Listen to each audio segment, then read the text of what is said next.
주에는 엘리의 가정을 향한 하나님의 심판을 선언하는 것을 우리가 살펴보았습니다. 문제는 하나님께서 엘리 가정에 심판을 선언하셨습니다. 그렇죠? 그런데 엘리는 그 어떤 조치도 취하지 않고 있었던 것을 알 수 있습니다. 만약 우리 같으면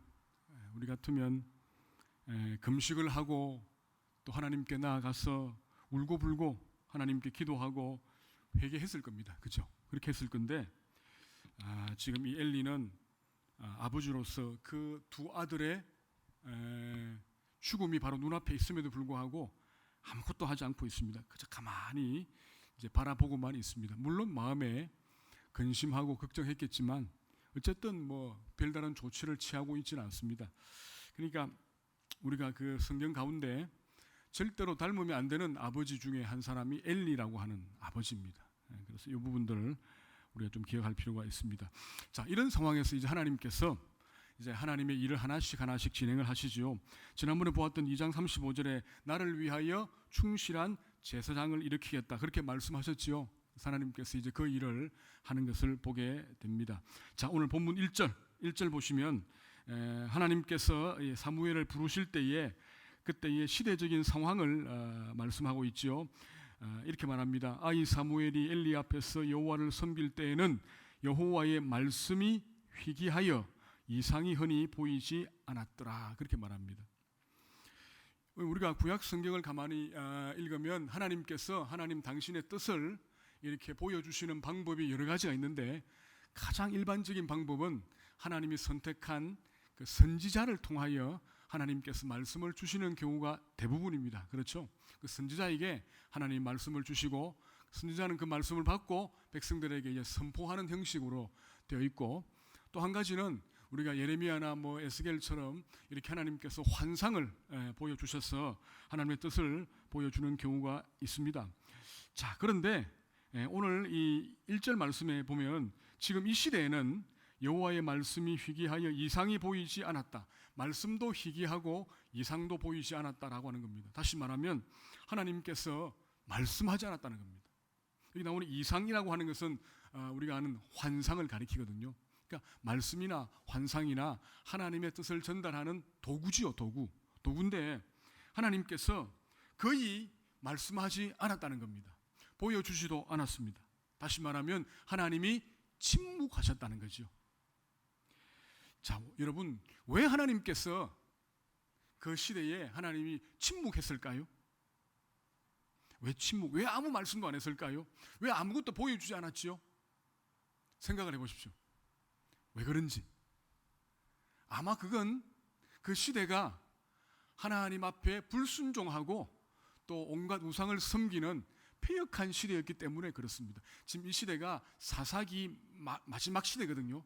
마지막 시대. 그러니까 지금 이 엘리도 마지막 선지자, 제사장, 이렇게 사사, 이런 그 마지막 이제 사무엘로 넘어가는 요 시대인데 하나님께서 지금 이 시대에 아주 그 이스라엘 백성들이 우상 숭배도 하고 불순종도 하고 그렇게 하니까 하나님이 화가 나가지고 아무 말씀을 안 하신 겁니다.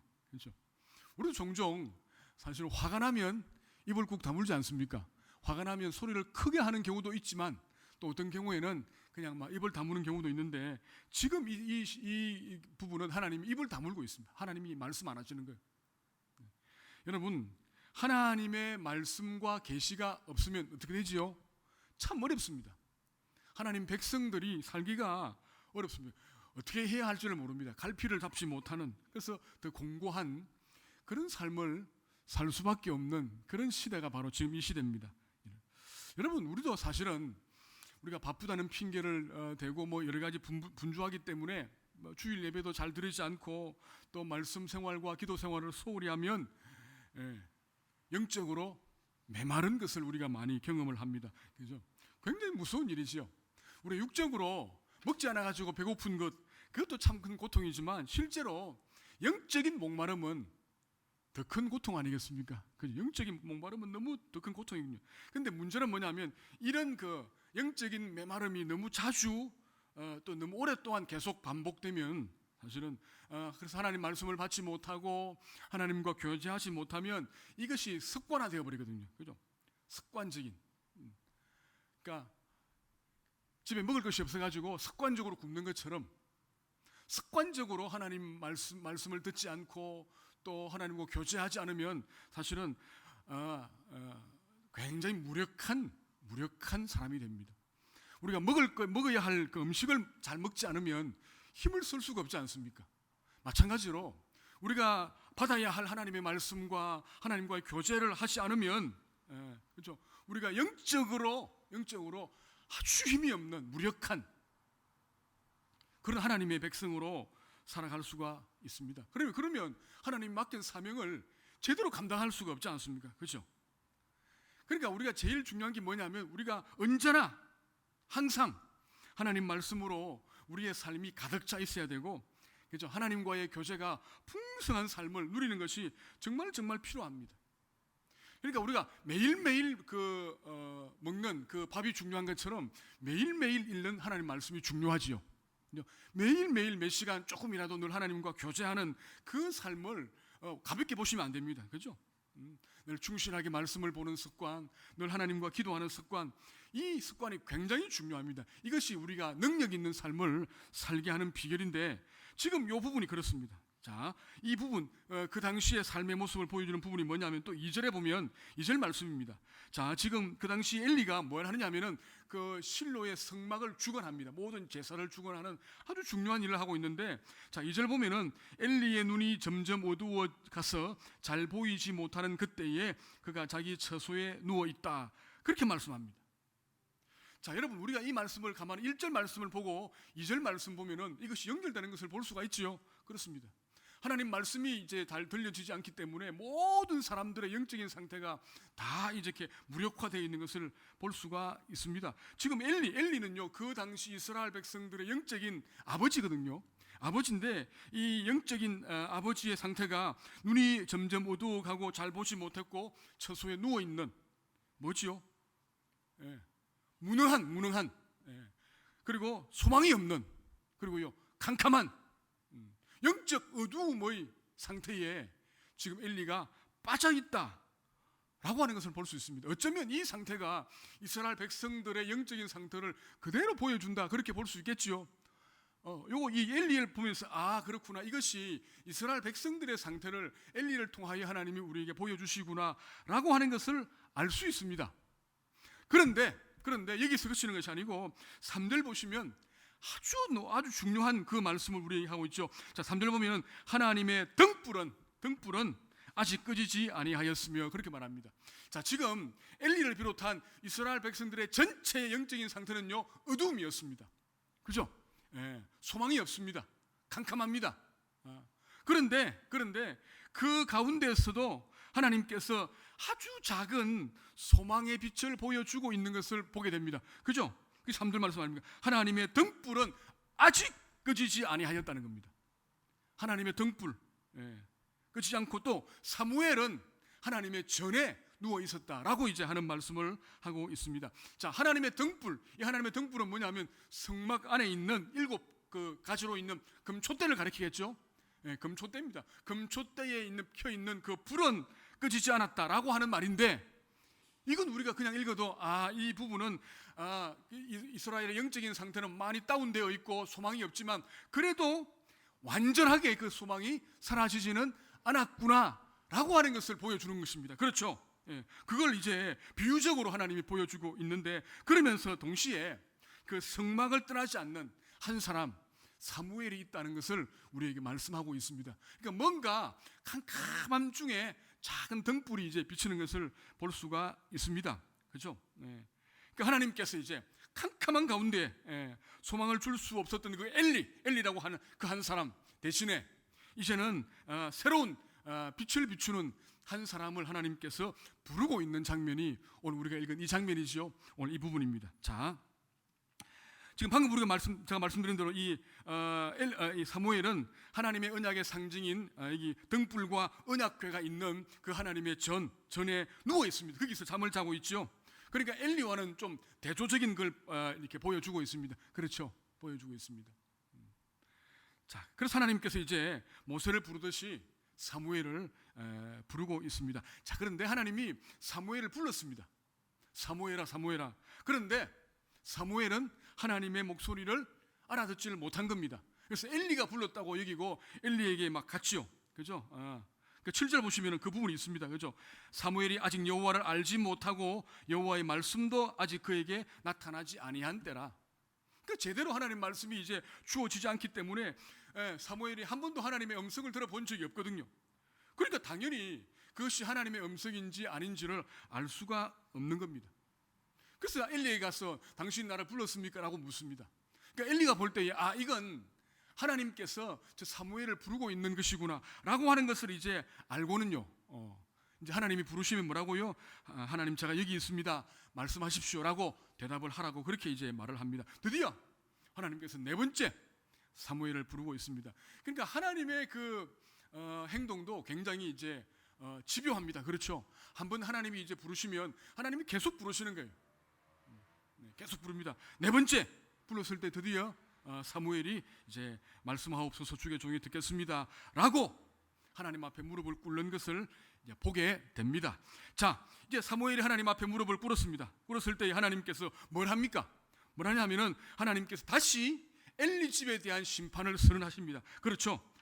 자, 12절입니다. 12절. 내가 엘리 집에 대하여 말한 것을 처음부터 끝까지 그날에 그에게 다 이루리라, 그렇게 말씀합니다. 그렇죠? 다 이루리라.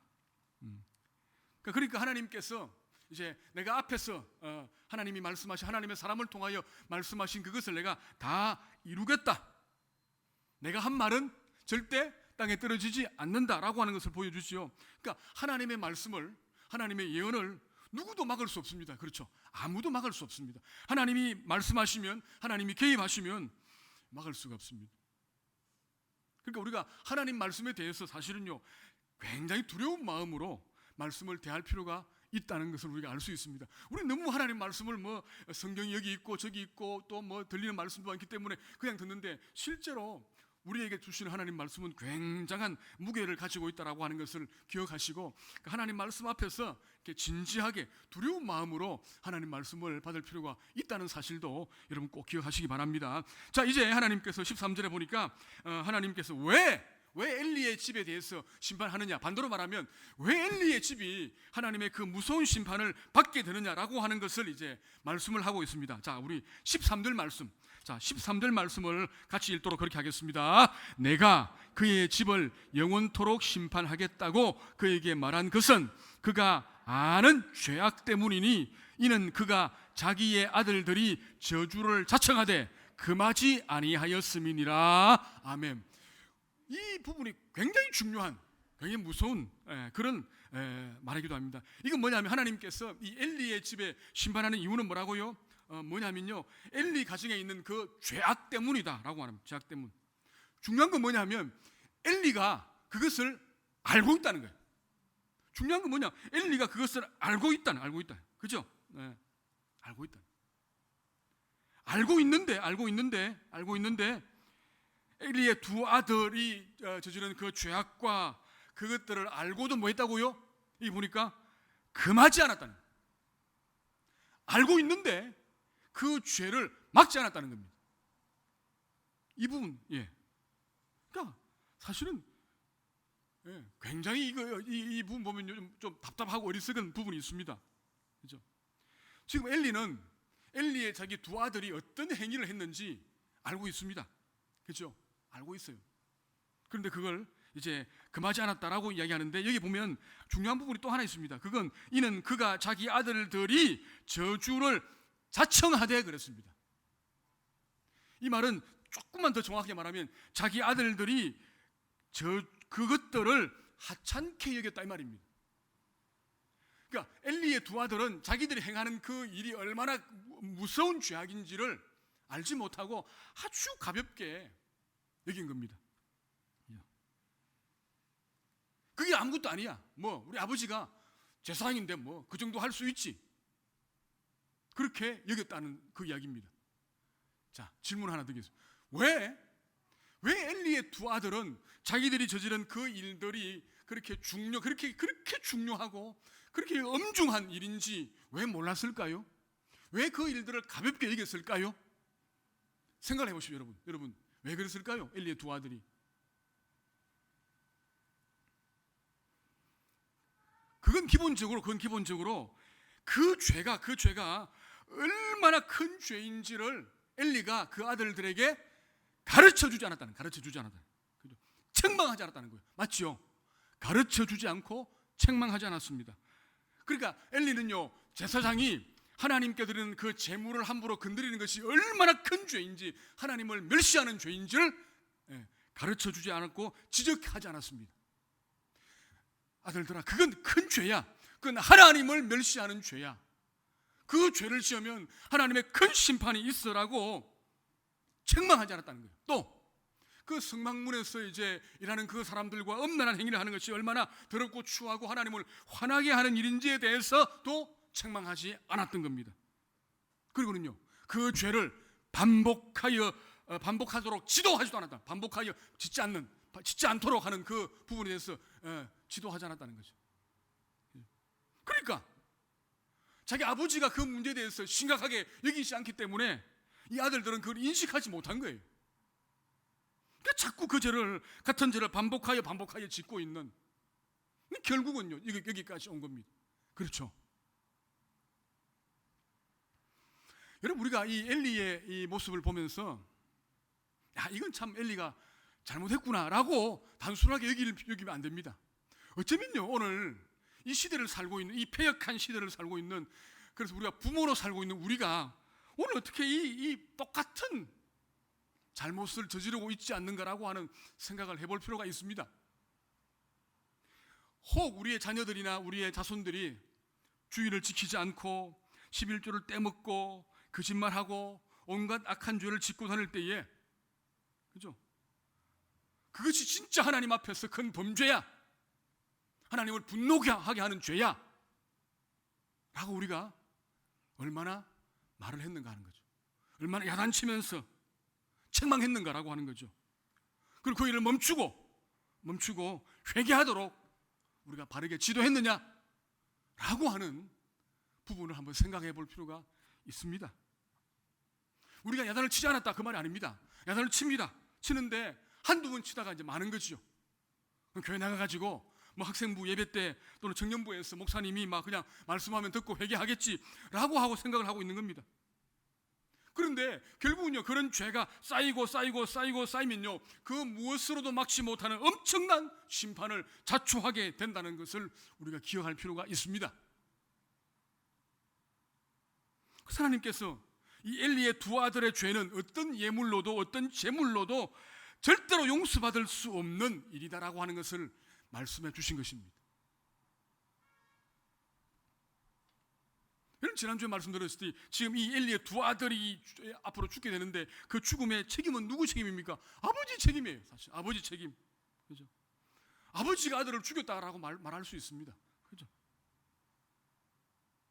이 모습을 우리가 가만히 보면서 절대로 우리가 이런 부모, 이런 아버지가 되면 안 되고 진짜 우리 자녀들을 말씀으로 바르게 양육해야 한다라고 하는 것을 뼛속 깊이 반성하고 생각할 필요가 있다라고 하는 것을 여러분이 꼭 기억할 수 있기를 바랍니다. 자, 하나님께서 그 말씀을 이제 사무엘에게 이제 말씀을 하셨습니다. 자, 아침이 되었습니다. 사무엘이 두렵잖아요, 그 말씀을 하기가. 그래서 가만히 있는데 엘리가 불렀습니다. 엘리가 불러갖고 하나님이 무슨 말씀하시느냐? 너 분명하게 말해. 라고 이제 사무엘을 막 다구치니까 사무엘이 그 말씀을 다 이렇게 들려주었습니다. 다 들려주었죠. 자, 그러니까 18절에서 이제 엘리가 그 말을 다 듣고 난 뒤에 뭐라 합니까? 이는 여호와이시니 선하신 대로 하실 것이니라. 그렇게 말합니다. 하나님께서 계획하신 것이니까 하나님께서 하나님 당신의 뜻대로 하실 것입니다. 하실 것이다. 라고 이제 이렇게 그가 말을 합니다. 자, 여러분, 이 말을 가만히 생각해 보십시오. 이 말이 엘리가 한 말인데 하나님이 이제 심판하시겠다고 하는 그 말에 대한 이제 본인의 반응이겠죠. 이 반응이 어떻습니까? 이 말이 엘리의 이제 하나님께서 하나님이 선하신 분이니까 선하신 하나님이 하실 것이니까 뭐 하나님이 하시겠지. 경건의 표현입니까? 아니면 이제는 더 이상 어떻게 할 수가 없네 라고 하는 체념의 표현입니까? 이게 이제 조금씩 사실은 학자들마다 좀 생각이 다릅니다. 어떤 학자들은 이건 경건의 표현이다라고 하는 사람도 있고, 이건 포기와 체념의 말이다라고 하는 사람도 있습니다. 저는 개인적으로는 포기와 체념의 대답이다. 이제는 더 이상 어떻게 할 수가 없네 라고 포기하고 체념해버리는 그런 답이 아닌가라고 하는 생각을 해봅니다. 자, 그런데 문제는 뭐냐면, 문제는 아직도 시간이 있다는 겁니다. 그죠? 아직도 시간이 있다는 겁니다. 지금 하나님의 심판은 다 서 있습니다. 딱 준비하고 있습니다. 근데 아직도 지금 그때는 안 됐거든요. 그러면요, 하나님 앞에서 할 수만 있다면 엘리가 좀 더 간절하게 메어 달리고 했으면 어땠을까라고 하는 아쉬운 생각을 합니다. 근데 엘리는 그걸 하지 않았습니다. 그냥 가만히 두고 본 겁니다. 가만히 두고 본 거예요. 무책임한 아버지의 모습을 보여주고 있지요. 자, 이제 그렇게 하면서 본문 19절로 넘어갑니다. 그렇죠? 본문 19절로 이제 하나님께서 사무엘을 역사의 전면으로 이제 등장을 하고 있습니다. 그죠? 아까 말씀드린 그 충실한 제사장을 하나님께서 보내겠다라고 하는 말씀대로 이제 그 말씀을 성취를 해 가고 있습니다. 자, 본문 20절을 보면요, 많은 사람들이 다네스부터 보엘세바까지 전 이스라엘 백성들이 이 사무엘은 하나님이 세운 선지자라고 이제 알았다는 겁니다. 그러면서 21절에 보니까 이제 하나님께서 말씀으로 사무엘에게 나타났다, 그렇게 말씀을 하고 있습니다. 여러분, 사무엘이 하나님 앞에 선지자로 부름을 받게 되었습니다. 그렇죠?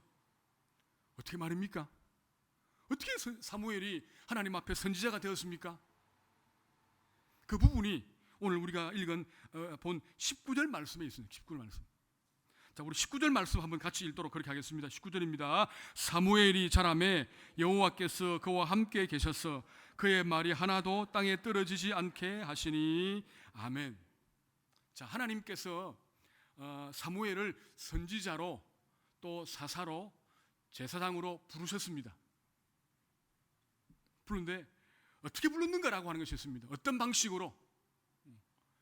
사무엘이 뭐 잘나서 능력이 많아서 그렇습니까? 그렇지 않습니다. 그렇죠? 이게 19절에 보니까 두 가지의 놀라운 부분이 있습니다. 한 가지는 뭐죠? 한 가지는 여호와께서 그와 함께 계셨어라고 하는 말. 여호와께서 그와 함께 계신다. 하나님과 함께 계신, 하나님이 함께하는 사람이 되었기 때문에 하나님께서 그를 들어서 하나님의 선지자로 사용하게 되었다라고 하는 겁니다. 여러분, 사실은 하나님이 함께하는 것보다 더 중요한 것이 있습니까? 없습니까? 없지요. 그죠? 하나님이 함께하는 사람을 당할 수 있는 사람은 없습니다. 이 땅에서. 그죠? 오늘 우리가 좀 부족한 부분이 있고 좀 연약한 부분이 있고 잘 못해도, 그죠? 하나님이 함께하시면, 하나님이 우리와 함께, 하나님이 저와 함께하고 하나님이 여러분 개인과 함께 하시면요, 우리는 넉넉하게 하나님이 맡긴 사명을 감당할 수가 있습니다. 그렇죠? 우리가 구약 성경에 나오는 믿음의 우리 선배들을 가만히 보면요, 이거 분명히 알 수 있습니다. 자, 아브라함을 한번 볼까요? 아브라함은 겁이 많은 사람이었습니다. 그래서 어떻게 했습니까? 자기 아내를 자기 누이라고 속였지 않습니까? 그런데 하나님이 그와 함께 하니까 그 누구도 그 아브라함이나 사라에게 손을 대지 못했습니다. 그죠? 못했습니다. 또 요셉이 이제 노예로 팔렸지 않습니까? 요셉이 또 죄수로 넘어갔지요. 그런데 불구하고 하나님이 함께 하니까 요셉이 대제국 이집트의 총리 대신 되었지 않습니까? 그죠? 하나님이 함께 하시니. 또 누가 있습니까? 모세가 하나님의 부름 받을 때가 나이가 80이었습니다. 근데 하나님이 함께 하시니까 그가 200만 300명 수많은 사람들을 인도하는 지도자가 되었다는 것을 우리가 알고 있습니다. 그죠? 또 온통 무상천지인 그 나라에서 살면서 하나님이 함께 하시니 그가 지혜와 총명을 받고 그 온 나라를 다스리는 총리가 된 다니엘도 우리가 알고 있습니다. 그렇죠? 알고 있습니다. 그러니까 하나님이 함께하는 사람들을 당할 수 있는 사람은 이 땅에 아무도 없습니다. 자, 사무엘이 비록 나이가 어립니다. 어리지만 하나님이 함께 하시니 그가 하나님의 뜻을 전하는 선지자가 될 수 있었다라고 하는 겁니다. 그죠? 세상 사람들이 볼 때에 출세하고 뭐 하는 가장 좋은 뭐 조건은 뭐냐면요, 그래요, 돈이 필요하고 또 능력도 필요하고 학력도 필요해요. 또 집안의 배경도 필요하고 그렇습니다. 그죠? 근데 우리는 그 다 없어도 하나님이 함께 하시면 그것이 최고의 은혜요 능력인 줄 믿으시기 바랍니다. 그죠? 그거거든요. 그래서 우리는 언제나 기도할 때 뭐 한다고요? 하나님이 우리와 함께 하시도록, 또 우리가 늘 하나님 편에 설 수 있도록 기도하는 것이 너무너무 중요합니다. 너무너무 중요해요. 지금 우리가 어려운 시대를 살고 있잖아요. 한 번도 경험해 보지 못한, 그죠? 이 코로나19 시대 벌써 6개월 지나지 않습니까? 너무 힘든 시대입니다. 그러나 비록 힘들고 어렵고 답답하고 그럴지라도 하나님이 함께 하시면 넉넉하게 감당할 줄 믿습니다. 그거 할 수 있습니다. 그렇죠? 어린 사무엘일지라도, 그가 아무리 어릴지라도 하나님이 함께 하시니까 하나님 말씀을 선포하는 그 시대의 등불이 되는 귀한 선지자가 될 수 있었다라고 하는 것을 우리가 하나 알 수 있습니다. 여러분 꼭 기억하시기 바랍니다. 오늘 나중에 기도하실 때에 하나님이 함께 하시도록, 또 우리가 하나님 편에 서도록 기도할 수 있기를 간절히 축복합니다. 그 다음에 두 번째는 뭐냐면 그 뒤에 있습니다. 자, 사무엘이 자라매 여호와께서 그와 함께 계셔서 그의 말이 하나도 땅에 떨어지지 않게 하시니, 그의 말이 하나도 땅에 떨어지지 않도록 하나님이 해 주었다라고 하는 것을 알 수 있습니다. 다시 말하면 이걸 뭘 이야기합니까? 사무엘이 하나님 앞에서 믿음과 순종의 삶을 살아갈 때에 하나님께 사무엘의 그 말이 성취하는 능력을 주었다는, 사무엘이 말을 하면 그 말대로 이루어지는 그 능력을 주었다는 겁니다. 이 말이거든요. 그러니까 사무엘의 말이 땅에 떨어지지 않았다는 말은 사무엘이 한 그 말이 무거워서 모든 것을 이루어 갔다라고 하는 말입니다. 그러니까 사람들이 사무엘의 말을 들을 수밖에 없도록 하셨다라고 하는 것을 우리가 알 수 있습니다. 그 입술에 하나님이 은혜와 능력을 주셨다는 것입니다. 그렇죠? 그 부분. 여러분, 오늘도 우리가 많이 부족하잖아요. 이 땅에 완전한 사람이 있습니까? 절대 없어요. 아무도 없습니다. 그렇지만 우리가 부족하지만 우리가 하나님을 믿음으로 섬길 때 하나님께서 우리의 입술을 통하여 하나님의 놀라운 뜻을 이루게 하시는 그런 능력을 허락하신다는 것을 기억하시기를 바랍니다. 아시겠죠? 네. 우리가 주님 앞에 부족하지만 믿음으로 나아가고 믿음 말씀을 순종하며 살 때에 하나님이 우리의 입술을 통하여 일을 하신다는 것, 그걸 지금 말씀하고 있습니다. 그렇죠? 그러니까 우리가 얼마나 우리가 믿음으로 순종하고 있는지를 어떻게 알 수 있느냐? 미안한 이야기는 잘 모릅니다. 근데 우리가 하는 말을 통하여, 우리의 입술을 통하여 알 수 있다는 거예요. 입술을 통하여.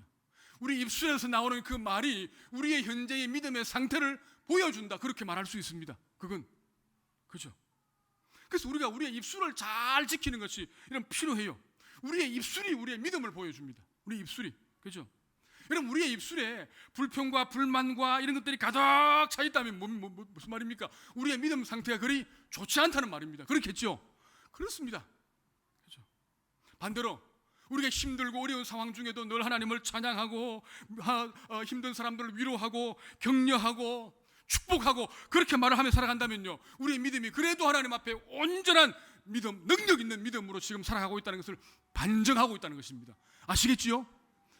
그렇습니다. 우리가 알 수 없어요, 우리의 믿음을 어떻게. 그러나 우리가 하는 입술의 말을 통하여 우리의 믿음의 상태가 지금 어느 정도인지 알 수 있다는 겁니다.